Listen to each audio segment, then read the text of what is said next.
So we've already seen the tactical frog and mysterious code, but I have some more watches with slightly strange names that you might wish to see. And the next weirdly named watch is Tandorio. It's a bit difficult to tell because the dial is sterile and so is the case back, but take my word for it, the brand on this watch is a Tandorio. It's a very good one. It has a PT 5000 movement, which if you don't know is a Chinese regal clone of the ETA 2824 Swiss movement, and it's really good. It's very accurate, keeps about +6 seconds a day, so name or not, I'm quite impressed with it. And next up we have my favourite AliExpress watch, Boltony vintage homage to whatever, with a mother of pearl dial and quite a wonderful Miyota 9039 movement. This one loses about 2 seconds a day and I've had it about 7 months, so it's doing pretty well to my mind.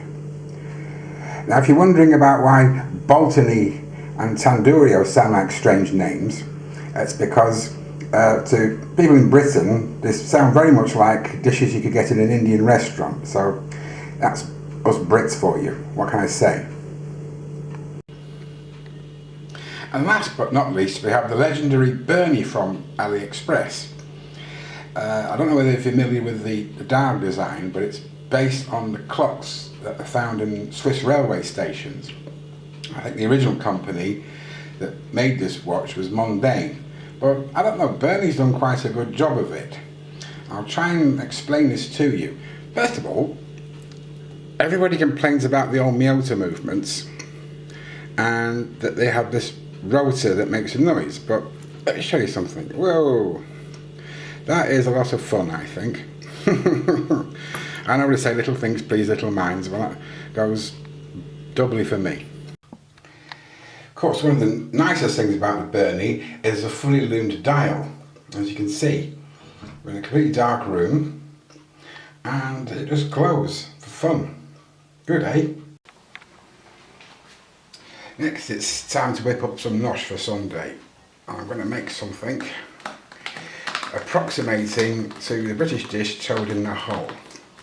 First of all, we're going to sift some flour without getting it all over the surface. It's going a bit better, I think.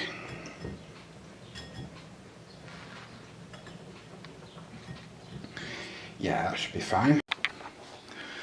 I'm going to try and do some peas with it as well. These are dried peas and they're going to take forever to cook through. Now, sometimes the scum comes to the top and threatens to overflow, so sometimes a good trick with that is, believe it or not, to grind some black pepper onto it. Seems to be doing the trick. You put plenty more black pepper in those anyway because it goes very well with the peas. Quick wrist check, I'm wearing my Vostok Amphibia Scuba Dude. And as you can see, there's no chronograph on this, but things like these, you can't really time them. When they're done, they're done.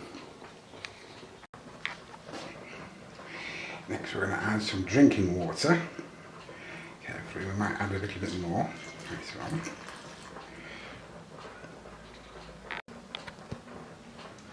We put in a splash of milk. Quite a generous splash actually.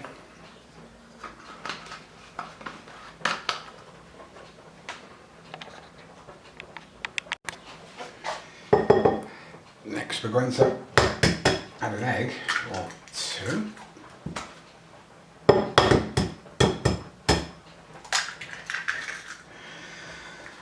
We'll add some seasonings and we'll bejesus out of it. Basically, what we want here is some kind of regular British pancake mix, except you don't have it with lemon juice or jam. I'm going to put some savoury seasoning into it and we'll put this into the oven with some sausages. That's the essence of toad in the hole. I'm going to get all these lumps out, so I'm not doing that on camera, so I'll come back in a little while and see what we've got. Okay It's looking a bit more hopeful now. So we'll put that to one side and then we'll start faffing about with the sausages. Which, I don't know, they're the toad and the batter's probably the whole. We'll see.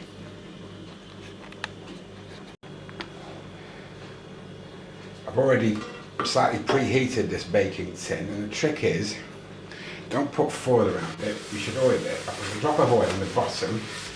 I'm just moving that around with some kitchen paper so it's not too greasy, but it will hopefully prevent a finished article from sticking too much.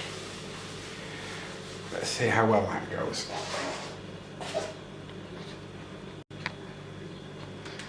And the next bit is to put some sausages into the baking tin. Now, I've skinned these, but I didn't film that because it's a bit boring. And then, well, these will probably fall to pieces anyway when they cook, but then you haven't got the skin to contend with. So, just get all of them into there without falling to pieces. And then we'll put them in the oven. So far, so good. Okay, I've partly cooked the sausages, so I'll glue them around so they don't stick, and I'm going to just put this in. Be careful, this tray is quite hot, as you can imagine. Now, I don't know how well that will go, but we've got quite a nice smooth mix on the batter, so that's a good start. So what we'll do, put that to one side. Don't forget the tea towel. And we'll just bung that in the oven for a wee while. Here we are then, actually with a finished toad in the hole. Not exactly like Mother used to make, but for that matter I don't remember my mother ever cooking this dish. I learnt it somewhere else. So I'm going to add that to the peas that you could see and the potatoes, and we'll come back with a finished item. Well, they say presentation's everything, and if that's the case, I've really got nothing much there, but it's all cooked and it looks nice, and well, to me, because I've got to eat it now for my dinner. So I've left half of it in the baking tray. I'll probably only eat all of this. And the only disadvantage to this particular thing, like toad in the hole, is it's not very nice second time round, but you know, we have these. So I'm going to see if I have a way of eating this, and I'll get back to you soon.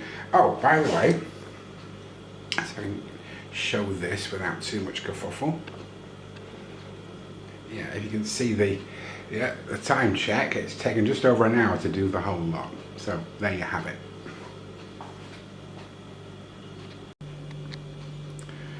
Well, that concludes our look at some watches with peculiar names. But look at it this way, it would have been very easy to make a brand named after a ball-applied deodorant, don't you think? I wonder where that idea came from eventually. Okay. Thank you very much, everybody. Take care, see you next time.